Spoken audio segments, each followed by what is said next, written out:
Ketika Rasulullah wafat, itu separuh sahabat hampir mayoritas, ya Rasulullah kita semua ingin kita dulu yang meninggal karena engkau begitu penting. Maka jangan meninggal dulu, kita yang meninggal.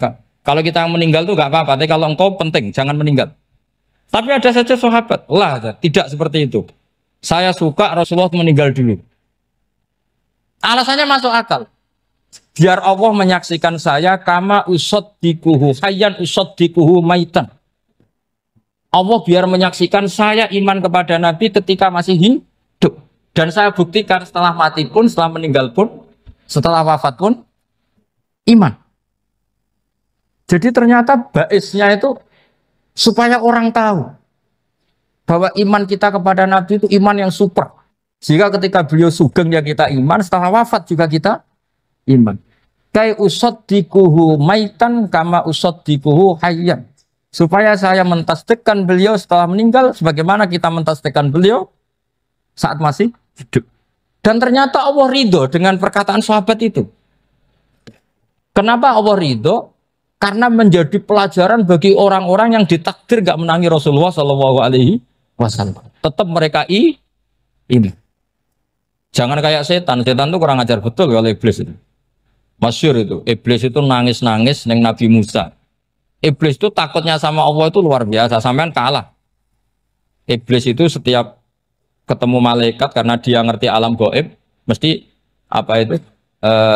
Kama sali syaitani id qala lil insani kfur falamma kafara qala inni bari'um minka inni akhafu wa rabbal alamin. Jadi setan iblis itu paling sering bilang inni akhafu wa rabbal alamin karena iblis itu tahu surga, tahu neraka, tahu kekuasaannya Allah. Jadi takutnya sama Allah luar biasa.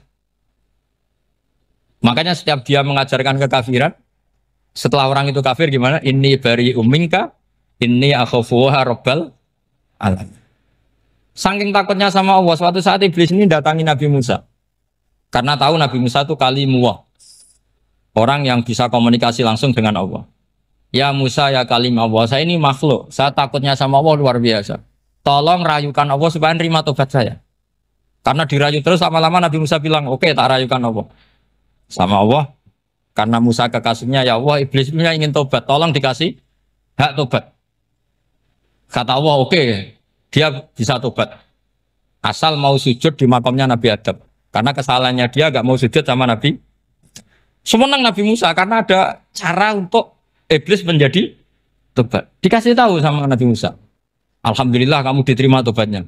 Syaratnya apa? Sujud ke kuburannya Nabi Adam. Wah, iblis atau aslinya terus asjuduhu maitan wa qatla asjuduhu hayyan. Oh, zaman urip aku ora gelem, pomene wis mati.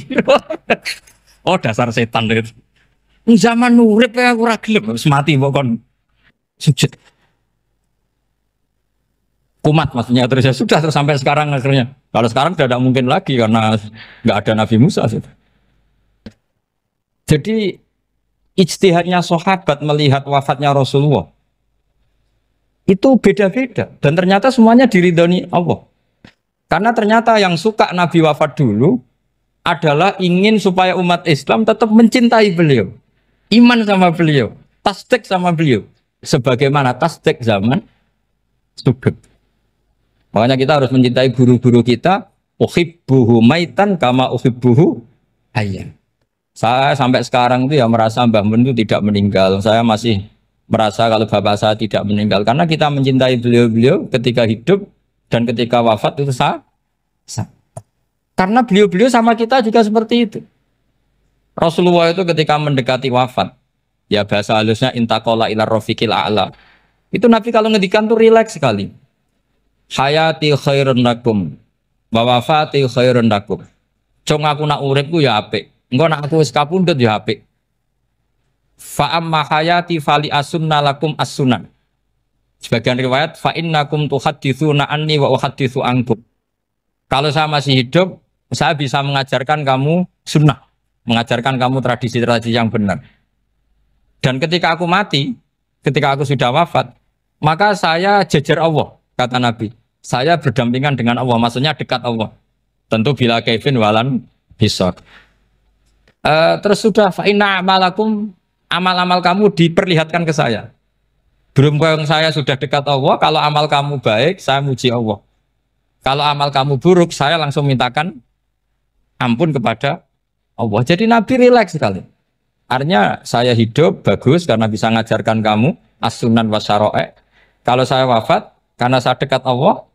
Kalau kamu baik, saya muji Allah. Kalau kamu buruk, saya mintakan ampun kepada. Guru-guru kita juga seperti itu. Justru setelah wafat, beliau-beliau punya kesempatan dekat sama Allah, dekat sama Al-Mala'il A'la, sehingga mendoakan apa? Nah, terus kata Sayyid Muhammad, wala taqulu lima yuqtalu fi sabilillahi amwat. Kamu jangan pernah berkeyakinan atau berpendapat atau berkomentar kalau orang-orang yang mati fi sabilillah adalah berstatus apa? Mati, amwat. Kalah. Terus kata Sayyid Muhammad, hadza li amati syuhada. Ketentuan ini bagi umumnya syuhada. Artinya gini, umumnya syuhada saja tidak berstatus amwat. Apalagi hadza Rasulullah, sayyidul syuhada, sayyidul anbiya, sayyidul mursalin, tentu tidak pernah berstatus amwat. Ya saya ulang lagi ya, jadi zaman cara berpikir amatus syuhada, syuhada yang umum saja berstatus hidup, tidak boleh distatuskan amwat. Apalagi Rasulullah itu sayyidus syuhada, sayyidul anbiya. Maka status beliau pasti hayyun la yamut, pasti beliau itu hidup tidak. Dan karena beliau itu asfaq, sangat sayang kepada kita, sebagaimana zaman beliau hidup itu sayang kepada kita, sampai nangis-nangis minta hak syafaat, maka setelah meninggalkan pun beliau pasti sayang kita dan pasti berusaha supaya kita diampuni oleh Allah Subhanahu wa ta'ala. Sehingga ada sahabat yang tadi berpendapat kalau saya nggak masalah Nabi wafat dulu, supaya Allah menyaksikan saya usaddiquhu maitan kama usaddiquhu hayyan. Jadi ini cerita ya, cerita sudut-sudut pandang. Fikih itu penting sekali. Kata Sayyid Ali yang Shahibu Simtud Durar itu, wabihi qiwamus syariah. Yang bisa mengawal syariat itu hanya fikih. Fikih itu ya kalau yang paling gampang untuk kita misalnya punya Fathul Qorib, Fathul Mu'in, Fathul Wahab. Tapi yang faham betul, mesti faham itu ngelotok setengah hafal. Jangan bawa kitabnya tok, sementing sekian semester terus selesai. Itu sama-sama dosa, itu dosanya ya dosa, mahasiswanya juga dosa. Karena sudah terlanjur sarjana agama, ternyata nggak bisa, itu kan mendingan ndak sarjana agama. Itu saya tak cerita sama Kiai Roba, itu ada fatwa kiai, kiai juga wali. Suatu saat ada penyanyi dangdut top terkenal di Indonesia itu nyanyi dangdut ya penyanyi ya dai, entah itu hakikat entah majas tidak tahu.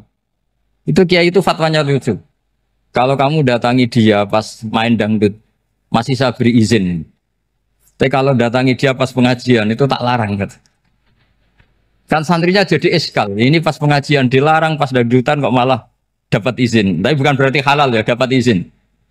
Dapat izin kan potensinya bisa karena dilarang lah ya tetap belerot. Terus suatu saat si santri ini setengah wali, tidak wali tapi setengah. Lama-lama itu memahami gurunya. Memahami gurunya ternyata sirinya begini.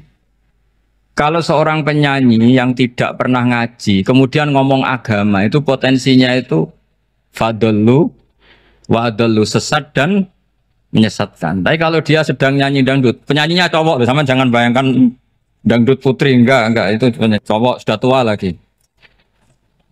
Jadi potensi halalnya ada lah maksudnya untuk, tapi tidak alat musiknya, orangnya. Tapi kalau dia nyanyi itu paling dosanya hanya nyanyi. Saya ulang lagi, murid tadi akhirnya paham kalau datangi pengajian itu artinya ikrar kalau dia seorang dai atau seorang yang layak ngomong apa? Agama. Itu lebih bahaya karena kita santri, apalagi kita doktor atau MM, terus ngekrori orang yang nggak jelas asal usulnya. Tapi kalau nyanyi kan nyanyi saja. Sehingga itu menjadi fikih. Bahaya terbesar dalam fikih adalah apa? Mengkaji fikih tidak dari ahlinya. Ya saya ulang lagi ya, mengkaji fikih tidak dari apa? Ahli. Nah kenapa demikian? Begini, saya beri contoh. Ilmu fikih itu tentu pertama dari Rasulullah Shallallahu Alaihi Wasallam, kemudian bersanad sampai kita atau kita sampai Rasulullah. Itu ngalami sekian ijtihad yang tidak mudah. Saya beri sekian contoh. Dulu Imam Syafi'i itu sukanya sama guru yang miskin, ya karena rata-rata santri juga miskin. Jadi mesti ngidolakan guru yang miskin, karena sesama miskinnya harus berkoalisi. Tapi akhirnya gurunya Imam Syafi'i itu miskin sekali. Namanya Muslim bin Khalid Az-Zanji itu miskin. Sufyan As-Tsauri miskin. Sufyan bin Uyainah miskin. Setelah ngaji di Medina itu Imam Malik itu kaya. Pas itu Imam Malik sudah kaya.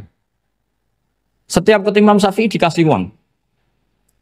Sampai ketika Imam Malik itu bilang, kamu sudah alim. Ilmu saya sudah habis. Kamu ngaji sama yang lain. Sama siapa? Kata Imam Malik, orang yang sealim saya sudah meninggal. Namanya Abu Hanifah. Tapi dia punya murid, namanya Muhammad bin Hasan Asy-Syaibani. Kamu ke sana. Terus Imam Malik datang ke Baki. Dulu Baki itu pasar rental, ya Grab lah kira-kira sekarang. Itu mengumumkan siapa kafilah yang mau ke Irak. Kita ya Imam Malik dibayari sama Imam Malik. Ini yang antar ke Irak ke Muhammad bin Hasan Asy-Syaibani. Imam Malik mulai ngeper. Guru saya yang miskin tidak pernah nyangoni. Guru-guru saya yang kaya sering nyangoni. Mulai memasalahkan kiai miskin gitu, kira-kira seperti itu mulai masalah. Setelah datang ke Irak di Muhammad bin Hasan Asy-Syaibani itu si Muhammad bin Hasan Asy-Syaibani itu kalau ngitung uang itu di meja tamu. Jadi punya emas lantaan, punya uang. Kira-kira kalau Indonesia punya rupiah, punya dolar, dihitung itu di ruang tamu. Kata Imam Syafi'i, saya dengan Imam Malik saja nggak seret, ini lebih kedonyan lagi kiai. Ngitung uang itu di ruang tamu. Terus akhirnya si Muhammad bin Hasan Asy-Syaibani ini ahlul usul, dia pakar usul. Kamu heran sama saya? Iya, kiai kok kedonyan? Dia ngomong gitu. Tapi kata Muhammad bin Hasan Asy-Syaibani, kalau kiai tidak boleh kaya, itu tak kayak nawang fasik. Dan gue demenan, gue mabuk. Oh jangan, nanti dipakai maksiat. Tengjenengan mawon kersane digetoat. Berarti kiai oleh sugih, pun angsal-angsal. Semenjak itu jadi satu fikih bagi Imam Syafi'i. Ternyata kalau mengharamkan kiai sugih berarti membolehkan yang fasik sugih. Kalau yang fasik sugih bisa dipakai i'anah alal maksiyah. Semenjak itu mindset pikiran Imam Syafi'i rubah. Saking rubahnya sampai beliau berpendapat orang bisa beli Alphard, kok beli carry itu haram. Bisa jadi bupati kayak Pak Roba, kok jadi RT haram. Sokanya gitu. Bisa keren Kak Gus Bak kok jadi orang pendengar haram. Pokoknya haram terus. Karena dalil beliau al-Islam ya'lu wala yula alaih. Coba sampean ridho misalnya jadi orang Gresik dipimpin orang yang enggak sholat, ridho ndak? Ndak. Atau sholat tapi enggak bisa ngaji, ridho ndak? Ketika yang bisa ngaji berpotensi jadi buba, terus keterusan. Karena Imam Syafi'i keterusan, ya umatnya keterusan. Akhirnya orang-orang Syafi'i itu politikus rata-rata. Ya, makanya sama jangan kaget sama Baruba. Kakak saya wakil bupati ini. Putranya Mbah Mun ada yang wakil apa? Gubernur. Dulu Gus Wahid ya menteri agama. Itu asal usul dari perubahan fikih, mindset, cara berpikir Imam Syafi'i. Jadi dulu itu fikih ditemukan itu jelimet, ada perdebatan. Itu tidak hanya pada level ulama. Pada level Nabi pun ada perdebatan. Jadi jangan kira Nabi itu tidak debat, ya debat. Nabi itu asal seangkatan itu mesti debat, termasuk debat dengan malaikat. Jadi kalau perlu ya debat sama apa? Karena malaikat itu kan lugu itu gak iso mikir. Karena kalau malaikat iso mikir bisa jadi rektor. Nanti kasihan Pak Salam ini. Malaikat gak boleh jadi rektor. Malaikat Israel itu nggak tahu etika. Jadi beliau ketika mau mencabut nyawanya Ibrahim datang, ya Ibrahim saya ini disuruh nyabut nyawa kamu. Kata Ibrahim, wah kamu itu pasti salah. Kamu tahu saya siapa? Saya ini Khalilur Rahman, kekasih Allah. Masa kekasih membunuh yang dikasih? Ini nggak benar, logika itu nggak benar. Pasti kamu salah. Karena Israel itu tidak bisa debat. Ketika ditanya, hal ra'aita khalilan yumitu khalilah, masa kekasih membunuh yang dikasih? Saya ini Khalilur Rahman. Masa Allah mencintai saya kemudian membunuh saya, itu logika agak bener. Enggak, keliru, kamu itu keliru. Israel akhirnya terbang lagi. Ya Allah, katanya logika saya ini salah. Karena masa kekasih membunuh yang dikasih. Karena Israel nggak pernah sekolah, nggak pernah sekolah. Nggak bisa dia jawab. Akhirnya diajarin Allah. Dah kamu bilang gini ke Ibrahim. Hal ra'aita khalilan yakrahu ayyalqa khalila. Masa kekasih tidak siap ketemu yang dikasih. Dibalik logikanya. Akhirnya datang lagi ke Israel. Kata Allah begini, masa jenengan kekasihnya tidak siap ketemu yang kau kasih. Oh ya ya, oke, mati, gak apa-apa. Jadi ilmu itu ngalamin perdebatan. Jadi saya datang murni karena Kiai Mas Buhin, bukan karena MC. Itu dosa besar kalau saya datang karena MC. Karena saya punya kewajiban yang lebih besar. Jadi yang bisa mengalahkan adalah a'dzama minhu, yang super besar kira-kira. Karena jelas ada riwayat inna min abaril birri silatar rojuli ahla wuddi abi. Ya, inna min abaril birri silatar rojul ahla wuddi abi. Di antara kebaikan yang sangat baik adalah seseorang menyambung teman bapaknya. Padahal sampean kan nggak mungkin teman bapak saya. Teman saya aja nggak mungkin, nggak level apalagi bapak saya kan. Jadi malah mohal itu. Saya berkali-kali cerita di mana-mana cerita, fikih itu harus dievaluasi. Karena ini masalah furu'iyah. Saya berkali-kali cerita di mana-mana cerita. Hukum berteman orang fasik gimana? Pasti orang jawab haram karena takut ketularan orang fasik. Tapi kalau dibalik, hukumnya bina orang fasik gimana? Ya baik, umatnya Nabi. Bisa bina kalau berteman. Kamu bisa bina orang fasik tanpa berteman? Gak bisa. Jadi kalau dibalik, hukum berteman orang fasik gimana? Haram. Hukumnya bina orang fasik? Baik. Bisa bina kalau berteman. Berarti berteman orang fasik? Ya terus nanti pada level lapangan sih gampang.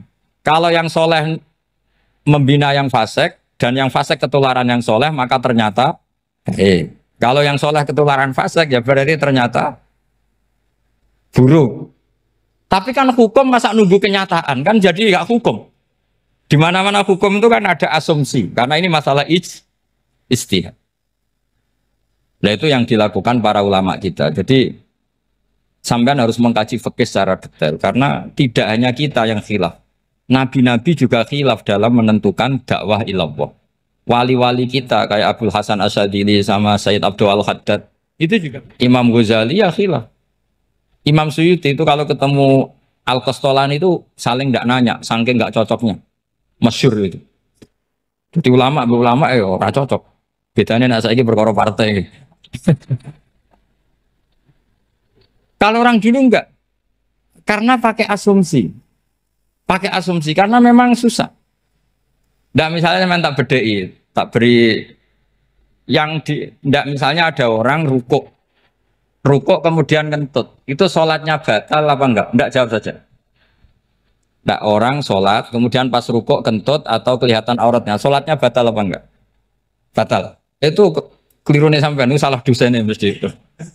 Pertanyaannya gini, yang dikatakan sholat itu kan akwalun wa af'alun muftatahatun bitakbir muftatamatun bitaslim. Lalu ketika sampai rukuk apa sudah namanya sholat sehingga kamu katakan batal? Namanya sholat aja belum kok sudah kamu katakan batal gitu.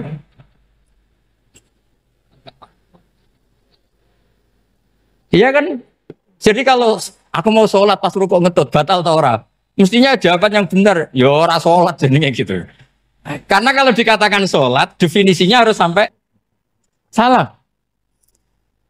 Tapi kan kita nggak mungkin ngomong seperti itu kan dianggap majnun. Padahal itu yang benar, yang punya kecerdasan. Nah makanya pertanyaannya, fikih itu ngikuti bahasa awam apa bahasa istilah?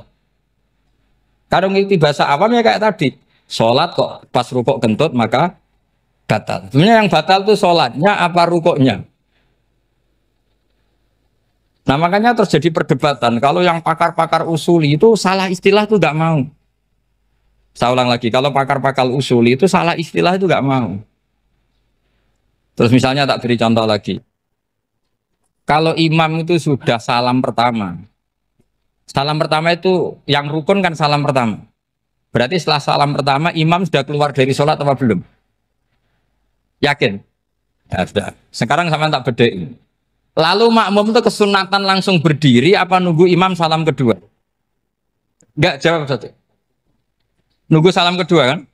Ya, itu kriminalis sampai Anda nafsu itu. Kriminalnya begini. Berarti Anda bergantung sama orang yang sudah tidak sholat. Kata kamu setelah salam pertama dia sudah tidak sholat. Berarti kamu menginstruksikan makmum berhubungan dengan orang yang sudah tidak sholat. Karena sudah keluar dari sholat ketika salam pertama. Kalau kamu di debat gitu gimana jawabnya? Pusing kan? Berarti robtul makmum bisolatiman sing wis laisa fi sholatin. Berarti menggantungkan sholat sama orang yang sebetulnya sudah tidak sholat. Ada yang jawab, sebagian ulama fikih tetap disunatkan menunggu salam kedua. Karena salam kedua itu masih paket meskipun tidak rukun. Juga paketnya selesai. Tapi selalu pertanyaannya gini, lalu setelah salam pertama itu imam masih sholat gak? Sudah sama berani jawab tuh? Nah ini pentingnya bodoh, gak mikir sebenarnya. Jadi makanya bodoh itu barokah karena gak mikir itu. Jadi soalnya Rabbana ma khalaqta hadza apa? Batila. Sing bodoh ya barokah, sing pinter ya barokah. Secara barokah itu maksiat. Surana barokah plus. Jadi ilmu itu harus mengalami satu gesekan karena logika itu bisa dibalik. Nah karena ilmu itu mengalami satu gesekan, satu logika yang bisa kayak iya kayak enggak. Sehingga jargon di dunia ijtihad itu begini. Ra'yuna shawabun yahtamilul khata' wa ra'yuka khata'un yahtamilus shawab. Pendapat saya benar tapi mungkin salah. Tapi pendapat kamu taruhannya salah dulu tapi ya mungkin benar. Jadi mustahid kalau kata mustahid itu lucu. Ngomongnya itu ra'yuna shawabun yahtamilul khata'. Pendapat saya tarifnya benar dulu tapi ya mungkin salah. Kalau pendapat kamu salah tapi ya mungkin benar atau mungkin bisa salah ya tidak tahu pokoknya mungkin benar. Nah kenapa demikian? Begini, di luar masalah tauhid, saya ulang lagi di luar masalah tauhid, itu tentu ada masalah-masalah yang sifatnya ijtihadiyah. Ya saya ulang lagi, yang sifatnya apa? Ijtihadiyah. Dan ijtihadiyah ini nggak pernah selesai karena muqtadul hal, konteks kesejarahan maupun konteks kesempatan itu tidak sama. Dulu kiai-kiai itu ngaramkan dasi, ngaramkan celana karena yang celananan yang dasinan itu penjajah. Sehingga mantas sababi kaumin bahwa minhu. Tapi lama-lama kiai-kiai itu ya pakai dasi, pakai celana. Ya karena dianggap sudah tidak mantas sababi kaumin bahwa minhu. Ini ngalami pergeseran. Semua istihad itu ngalami pergeseran. Lalu pertanyaannya begini, lalu istihad apa Gus yang permanen? Yang permanen ya istihad dengan alat apa? Istihad. Saya beri contoh misalnya begini. Nabi Musa itu yang ngalami istihad. Kata beliau karena kangen Allah, itu ingin melihat Allah karena kangen. Rabbi arini anzur ilai. Qala lan tarani walakin anzur ilal jabal. Ya sudah namanya orang kangen ya ingin melihat, ya sudah gitu aja. Sehingga ahli ilmu kalam itu berdebat. Kalau kata ahli sunnah, karena Nabi Musa minta ingin melihat Allah, berarti melihat Allah itu jaiz, mungkin. Karena Nabi gak boleh bodoh meminta sesuatu yang mau hal. Maka antipatinya ahli sunnah terhadap pendapat Mu'tazilah itu antipati. Karena menurut pendapat Mu'tazilah, Allah itu qadim, Allah itu laisa kamislihi syai'un, sehingga gak bisa dilihat. Pertanyaannya adalah berarti Nabi Musa meminta sesuatu yang mau hal. Itu bodoh sekali sampai nggak tahu mana mau hal, mana apa jaiz. Makanya kata Imam Ghazali, masa Nabi Musa yang Nabi nggak tahu kalau melihat Allah itu mau hal. Sampai minta berarti nganggap itu jaiz atau boleh. Itu cara pandang orang-orang ahli sunnah apa? Wal jamaah. Tapi tetap saja sebagian ulama itu ya balelo. Yang kayak Mu'tazilah itu ya balik loh, cara berpikir pokoknya itu karena kangen, bukan karena mungkin atau tidak mungkin. Jadi nggak mungkinnya tetap tidak mungkin. Terus mereka dalil la tudrikul absar wa huwa yudrikul absar. Nah, sudut pandang ini akan terus. Ada seorang wali ditanya, kalau kamu di surga ingin melihat Allah apa enggak? Jawabnya enggak. Kenapa ya? Kasihan Allah. Terus kenapa ya? Unazzihu dzalikal jamala an-nadhari misli. Saya tidak ridho Allah yang hebat, yang keren, kemudian sing delok di rumah aku wong resik. Koyok gak ngergani pangeran. Sebenarnya sing delok Allah ben golongane Nabi Muhammad, Nabi Ibrahim, kowe ora usah ngilangi keren. Maksudnya itu.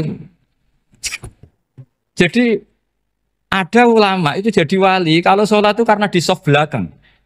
Tapi jangan ditiru. Itu kan nggak lazim ya. Lazimnya kan afdhalus shufuf as-saful awal. Ketika ditanya, kenapa kamu kalau sholat di belakang? Cek GR koyok wani suwan pangeran gak ngarep. Aku sungkan dadi kok guli. Kalau sampean kan karena males bukan karena sungkan.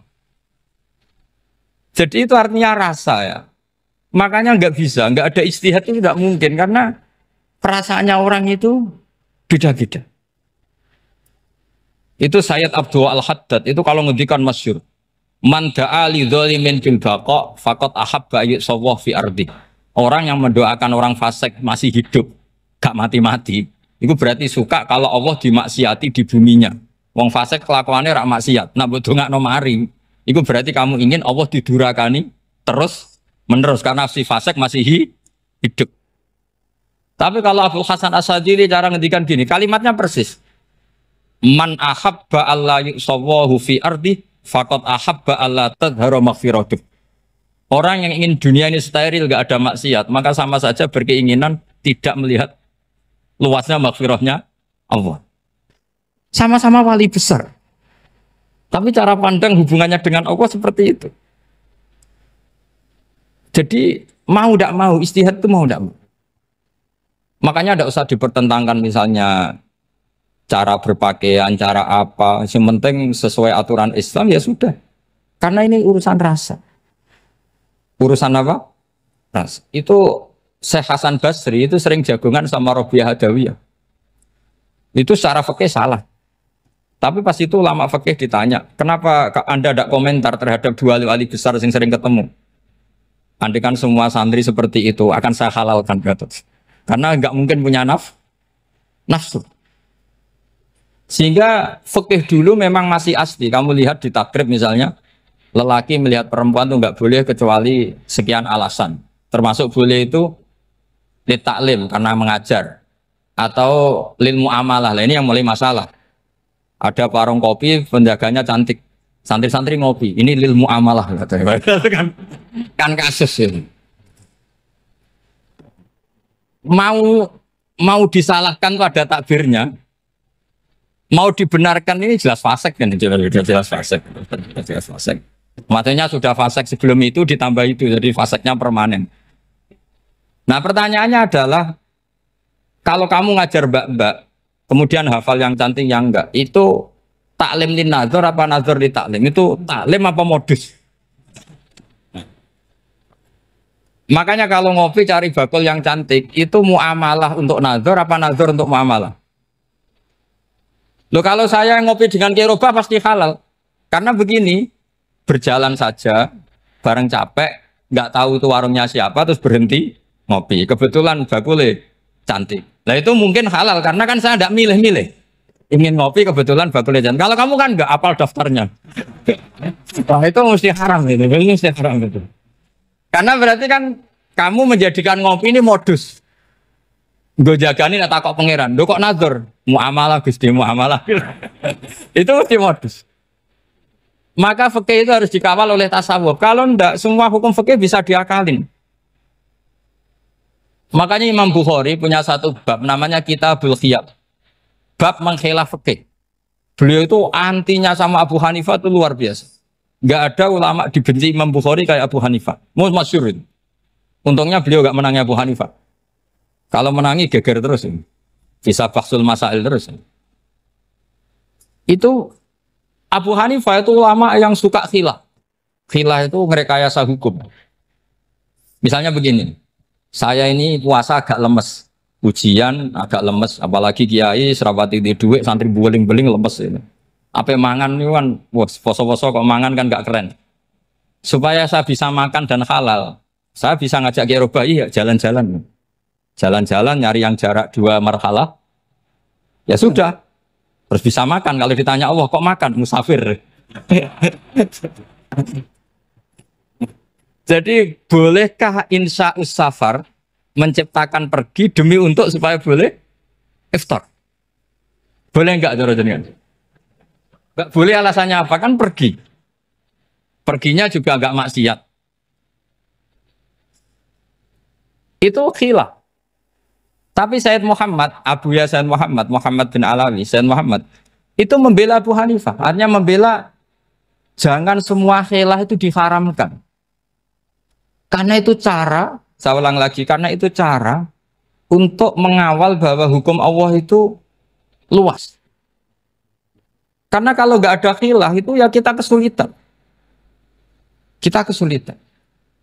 Misalnya begini, ini penjelasannya, makanya kita harus sering mendengar. Saya itu dulu masih sangat fikih itu protes, kenapa ada puluhan polisi wanita? Itu kan pekerjaan cowok ya, pekerjaan pria. Tapi setelah mendapat penjelasan dari polisi itu alasannya masuk akal, Gus. Kadang-kadang orang nakal itu menyembunyikan narkoba itu di alat wanitanya. Itu kalau semua lelaki polisi kayak jenengan itu kan masalah itu. Sehingga memang harus ada polisi wanita karena sebagian pengedar narkoba itu perempuan dan menyembunyikannya di tempat itu. Kalau semua polisi cowok kan nggak kebayang.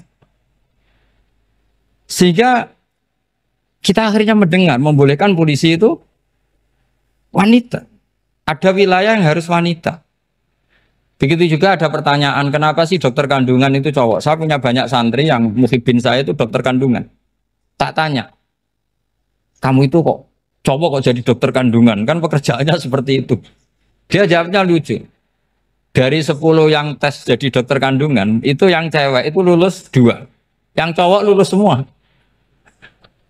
Karena ketika cewek dites melihat ketuban pecah darah itu langsung pingsan. Sehingga yang secara psikologi dablek itu kan memang lelaki. Jadi serawongnya sewakit santes. Kadang nggak lahir-lahir dinteni nang jopo rokokan santai. Itu kalau cewek yang jadi dokter kandungan itu nunggu jam 11, jam 4 sudah pingsan. Nah ini cerita, bukan berarti saya menghalalkan, enggak. Kita harus mendengar, saya ulang lagi, kita harus apa? Dan itu setelah mendengar, itu nanti jadi disiplin ilmu, yaitu namanya fikih.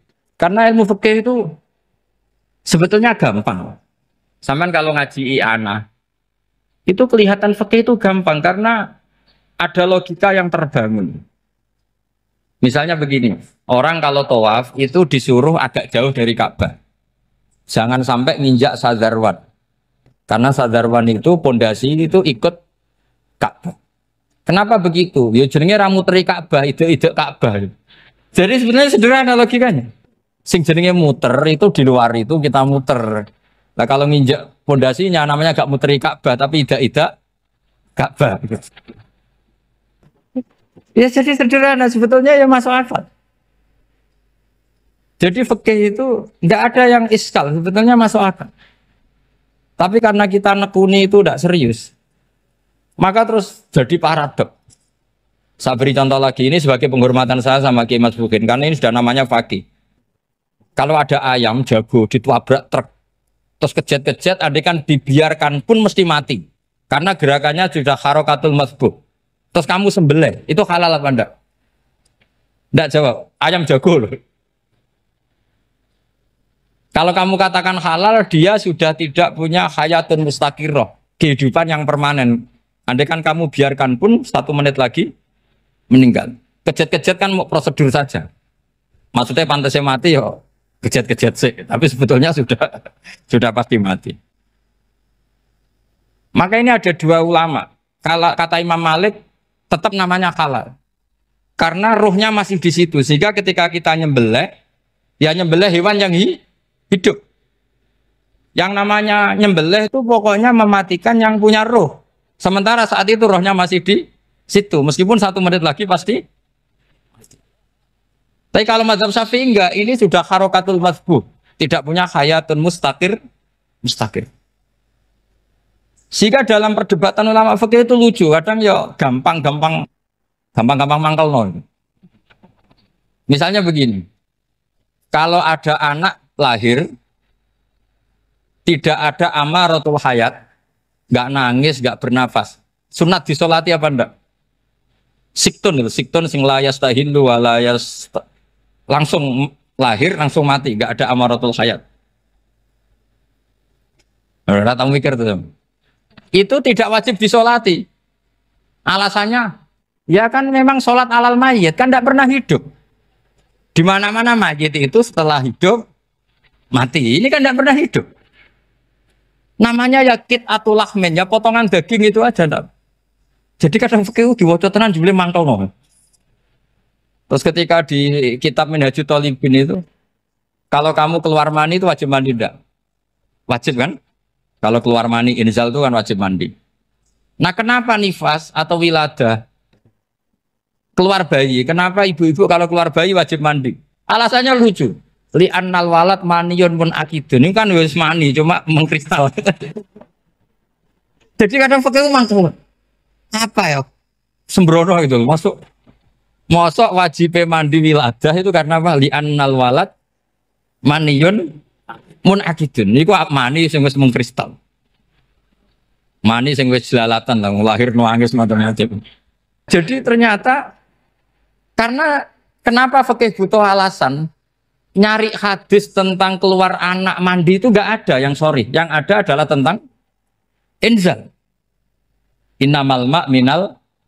Akhirnya dicari-cari ternyata walad itu maniyun menagitu.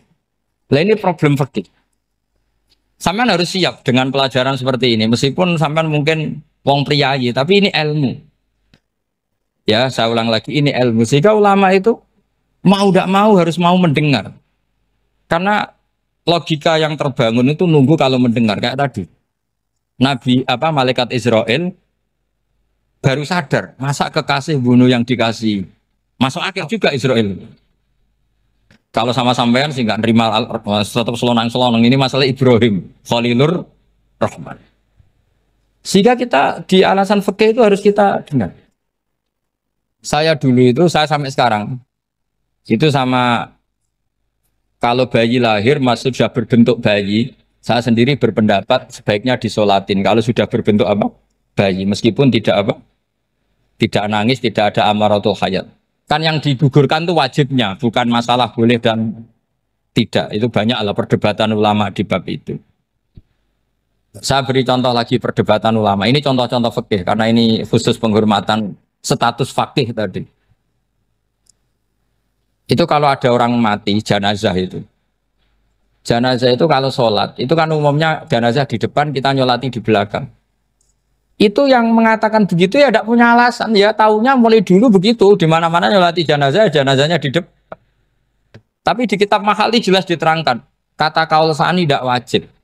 Alasannya ya lucu, fa'indal janazah laisat bi imamin. Jenazah itu tidak imam, kenapa harus di depan? Kan kacau kan? Lu coba alasannya di depan apa? Dia ada imam kok. Nah barokahnya fikih itu sehingga kita melihat di Arab Saudi sekarang itu jenazah kan di belakang. Tapi kita tetap nyolati apa? Mayit. Kalau di Arab Saudi musim haji itu jenazahnya di kamar mayit, tapi kita nyolati. Itu satu-satunya takbir ya tadi fa'innal janazah laisat bimanzilatil imam. Tapi jangan praktekkan nanti dia kepaliran sesat. Saya hanya cerita ilmu, jangan dipraktekkan. Kalau dipraktekkan masih jadi aliran sesat. Mono jenazah ning mburi imame kok ngarep aliran sesat. Sebetulnya bukan sesat, uji coba fikih. Ya karena tadi fa'innal janazah laisat bimanzilatil. Bukti lagi kalau sampean sholat ghaib. Sholat ghaib ini misalnya mayitnya di Surabaya, boleh nggak sholat ghaib di sini? Terus jenazahnya di belakang kamu apa depan kamu? Nah ini kan fikih itu pokoknya gitu. Makanya standar furu'iyah itu susah. Karena perdebatannya itu mirip-mirip. Kayak iya, kayak tidak, kayak. Makanya dulu zaman sahabat Ada sahabat itu mencintai Rasulullah. Senengannya sowan. Bukti cinta sowan. Banyak juga yang sahabat bukti cinta Nabi itu tidak pernah sowan. Alasannya ganggu. Kenapa kamu jarang sowan Nabi? Saya sering jamaah sama Nabi, saya tidak pernah sowan. Kenapa? Ganggu. Biar Nabi kalau di rumah sama anak istrinya, saya tidak mau ganggu. Makanya saya termasuk kiai yang gak pati seneng disowani. Karena ya itu tadi. Kalau ngulang seneng saya, kalau disowani biasa saya. Kalau Kiai Roba itu nilai, nak pernah sepuh jadi rasuan nilai. Jadi beda, saya sering ditilii Kiai sepuh. Tapi bahasanya tentu tidak sowan, tapi nopo nilai. Kalau sowan itu maka kan nafkah itu seperti itu. Jadi ada disiplin, di situ ada disiplin ilmu. Yang kadang kita tidak cocok. Makanya Imam Syafi'i sendiri ngendikan, kadang beliau dengan gurunya, dengan Imam Malik sampai ngarang ikhtilafu Malik. Beliau punya data yang beliau itu sedang nggak sama dengan gurunya, yaitu Imam siapa? Malik. Karena mindsetnya itu beda. Tidak sampai misalnya saya tanya, sholat itu harus menghadap kemana? Tidak, jawab saja. Kiblat kan. Ukurannya apa coba? Namanya madhep. Wajah apa dada? Imam Syafi'i milihnya dada. Sekarang praktekkan dalam dialog keseharian. Saya jagungan sama Kiai Roba seperti ini, terus wajah saya begini, madep enggak? Nah, itu masalah. Terus pertanyaannya, madep dengan dada itu fis sholat apa fil qiyam?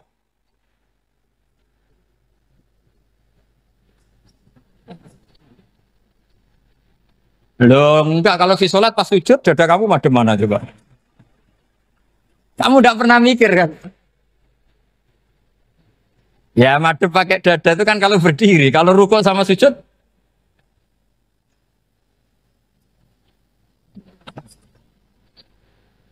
Loh itu ulama itu jelimet gitu.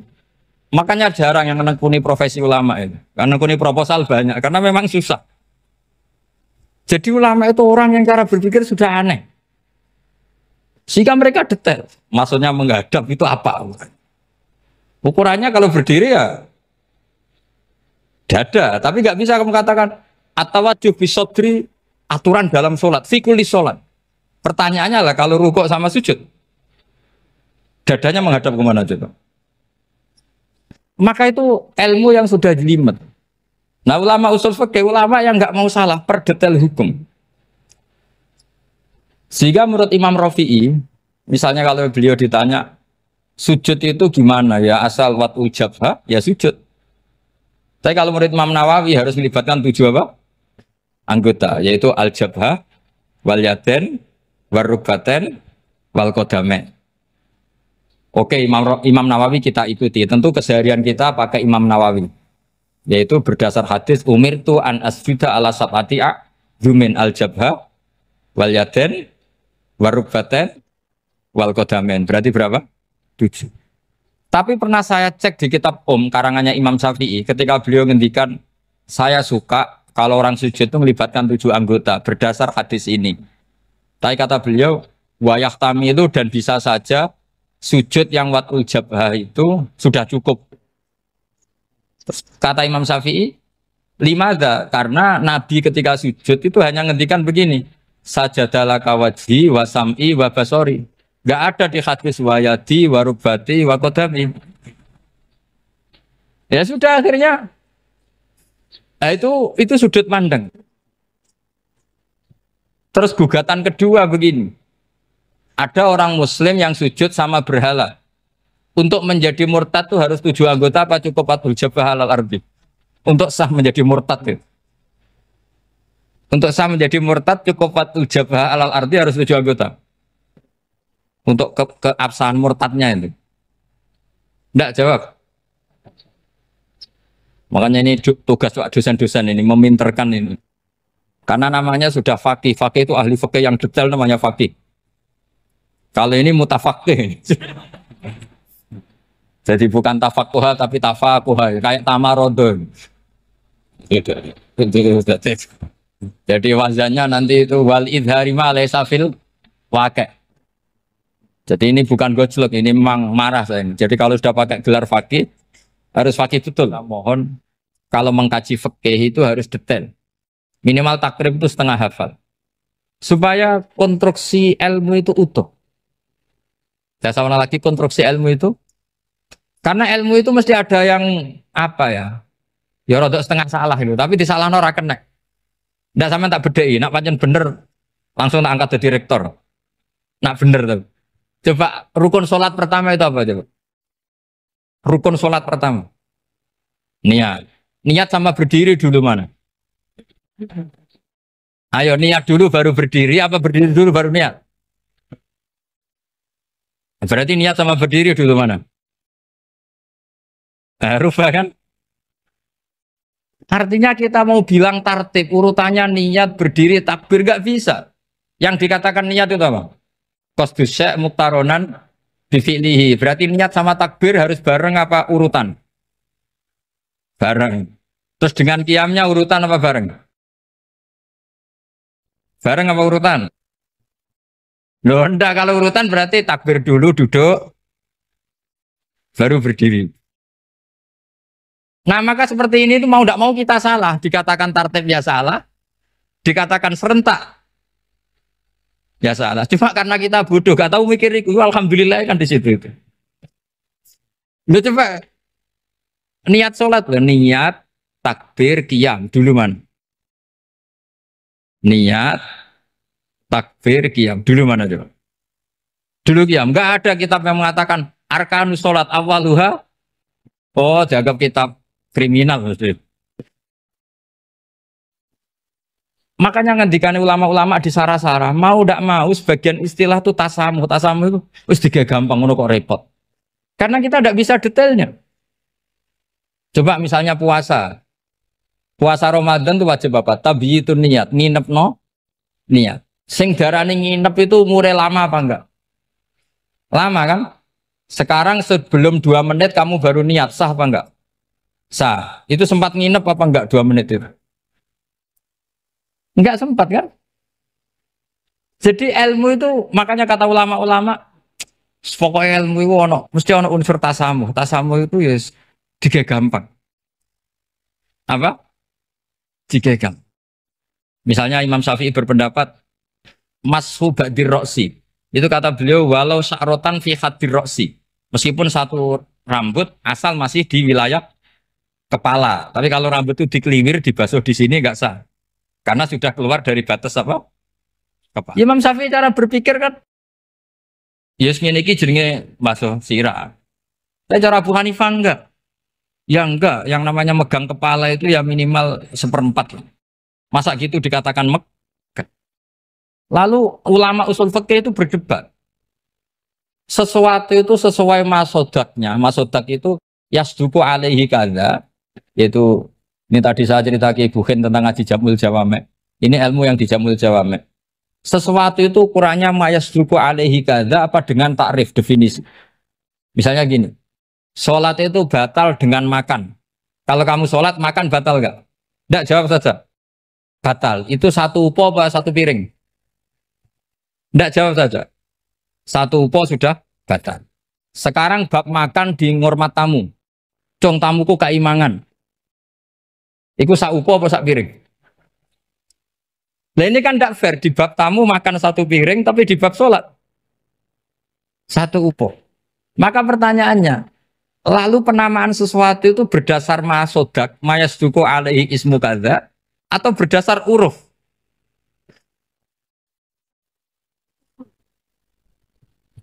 Ukurannya apa coba?